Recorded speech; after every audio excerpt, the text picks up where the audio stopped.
This is Whack-A-Mole number Alpaca-Mole. Alpaca-Mole. Shadow. Shadow. Hey there. Say it. What's your favorite record? What's your favorite record? Hey kids. Whack-A-Mole. Alpaca. So this is actually Whack-A-Mole number. Actually, it's not. Let me start over. This is Whack-Alpaca-Mole number 87. And those were real alpacas. That's how I spent my Thanksgiving, up at the alpaca ranch. And you just met Shadow. His name is Shadow. What a beautiful animal, right? They just are so attentive and just like Dr. Seuss characters. And since you just met Shadow, before I get into the Whack-A-Mole, there's a couple of things here. I did ask Shadow what his favorite record was, and of course I ran out of film. The film spool ended before he was able to answer, but of course his favorite album is Introducing by DJ Shadow. What do you think DJ Shadow got his name? This is, I believe, 1996. DJ Shadow, originally from Sacramento, California, recorded this in San Francisco. I think a lot of you people know this record. If you don't, this is a must-have. For those of you who are into the sort of hip-hop scene and sampling scene, this is as groundbreaking in a way as Dark Side of the Moon. Now, don't laugh. I'm serious. It's all him sampling records. And the mix of this record is unbelievable. I got into this record late, I guess. I think around in the early 2000s, 2004, 2005. But an amazing accomplishment, an amazing recording, and just a fun listen. All sampled DJ Shadow, and favorite album of Shadow, the Alpaca. I'm recording this on the 29th of November, 2020. And I'm going to watch a movie a little later, a concert film. And the reason I'm showing this is a concert for George. Today, November 29th, is unfortunately the anniversary of when George Harrison passed on in 2001. And in 2003, this concert happened, in 2002, a year after his death. This concert was performed at the Royal Albert Hall, organized by Eric Clapton. I attended this show, and it was one of the most amazing, wonderful, emotional, beautiful, rewarding musical events of my lifetime. Royal Albert Hall in London. Ravi Shankar sat on the side of the stage in a chair with Olivia Harrison, and Danny Harrison was in, and Eric Clapton organized the band, which included musicians like Jules Holland, Tom Petty, Paul McCartney, Ringo Starr, Jeff Lynne, Jim Keltner, the Procol Harum singer, who sang Old Brown Shoe. It's just a gorgeous, gorgeous record. Monty Python was there. Let's see, who else? Sam Brown, Joe Brown, Billy Preston, Anushka Shankar, Ravi's daughter, conducted a wonderful piece of music that Ravi had written in honor of George, and it was a beautiful event. I had 9th row, stage left seats. This is an anniversary edition that came out for the concert for George. This was a box set commemorating the 2002 show at the Royal Albert Hall. This contains the record, posters, piece of fabric from the show, a vinyl version, video version, booklet, and it's a gorgeous event. So I just want to say, let's see here, do I have it in here?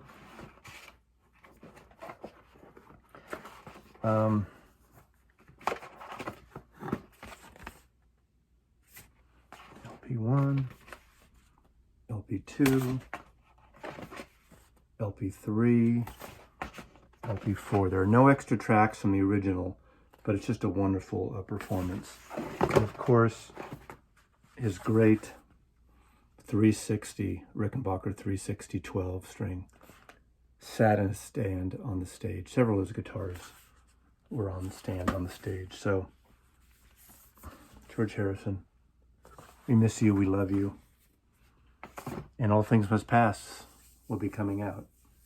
I will do a video on record store releases. I didn't go to Record Store Day in person. I ordered everything online. So next week or two, as things dribble in, I'll do that. So without further ado, Whack-A-Mole, just 5 random picks.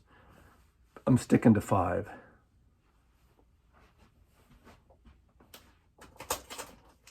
One.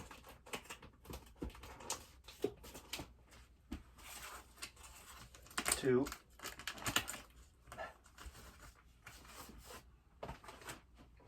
3.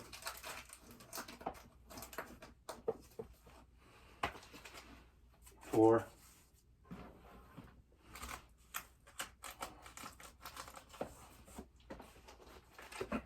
And 5.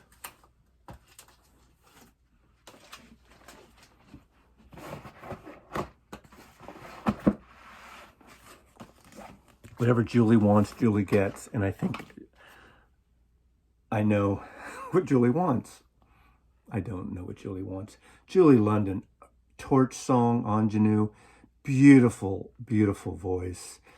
Usually her records are somewhat minimal, not too orchestrated, although some have more orchestration than others. The great Bobby Troop song, Daddy. I think Madonna covered that, possibly. Bobby Troop, she was married to Bobby Troop during a portion of her lifetime. And Cole Porter songs, Always True to You in My Fashion, Why Don't You Do It Right, My Heart Belongs to Daddy. That's the one I was thinking of, the Cole Porter song. But anything on Liberty, the reissues. In fact, Latin and Satin, I think this is one you should get. This is an Analog Productions version. This is an amazing record. Latin and Satin, Mood, Julie London sings. I highly suggest, if you want an audiophile recording, a version of this from Acoustic Sounds, this is an incredible version. Because a lot of the stuff you find of her records are all ratty-tatty, tooty-tattied, and skipped and scapped and ripped apart and mildewy and musty. But you want to treat this woman right and get this version of her record. Sultry, sexy voice. Kind of like how mine sounds today. One of the great early rock and roll pioneers and a big, big John Lennon favored artist, Gene Vincent. This is a UK edition from 1970s on EMI, Capital EMI, UK, that I got Record Store Days, and this came out, I'd say like 75 or 6 or so. It's got all the hits. Bebop-a-Lubop, which of course John Lennon covered on his rock and roll album. Raced with the Devil, Blue Jean Bop, great, great song that Ian Drury actually opens up one of his songs in that with. Dance in the Street, Rocky Road Blues, Say Mama. Anyway, Wildcat. What a great guitar rock and roll. One of the best. Gene Vincent. I'd say, I mentioned on my channel about people having a specimen collection, having certain iconic artist records. If you don't want to dive in, they're probably great comps, but this is a nice UK press and nice UK comp from the mid-70s. Gene Vincent. Probably my favorite or second favorite Kate Bush album, Hounds of Love. The Dreaming that came out right before this is probably my favorite. It depends. This is the more commercial, yet not so commercial. Dreaming is a little more out there. All-time favorite artist, I've said many times on my channel that the first day I went to London in 1978. First day on the way in from the airport, I heard Wuthering Heights, and this is fully realized the brilliant artist she is. Kate Bush, amongst my favorite. Running Up That Hill on here, and Cloud Busting, obviously, and The Big Sky were actually got a lot of MTV airplay, and this is probably her most successful records in America. She wasn't as big here as she was in the UK.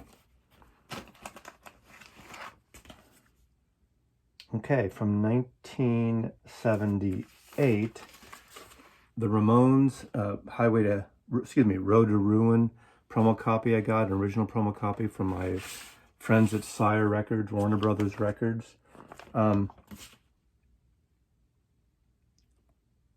Needles and Pins, they cover the Searchers song on here. I Want to Be Sedated.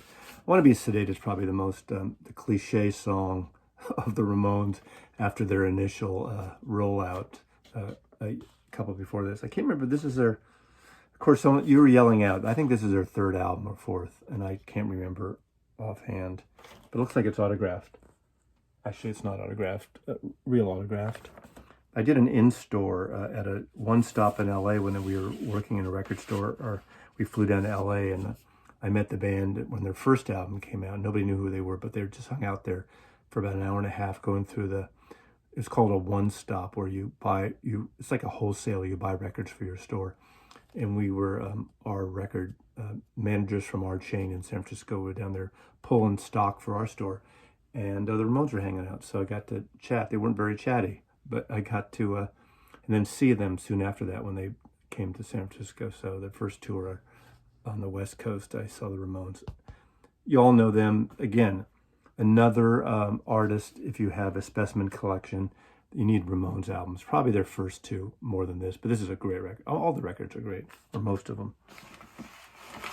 And another record, one of my favorite protest singers, the golden voice of folk music, none other than Phil Ochs on A&M Records.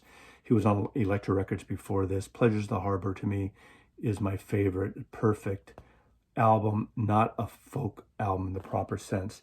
This is Tape from California, has a cover of Joe Hill on here, but this is like a good record. This doesn't get high marks from a lot of people, but anything by Phil Ochs I have in my collection. I'm a completist with Phil.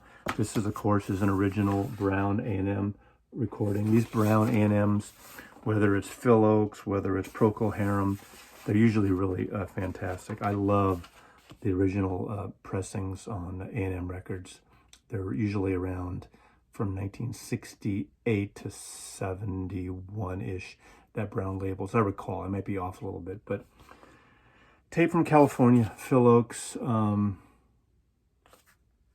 You need some Phil Ochs. And again, as a specimen, I'd get an early, one of his protest records, and I would get Pleasures for the Harbor. So this is a Thanksgiving holiday weekend version of Whack-Alpaca-Mole.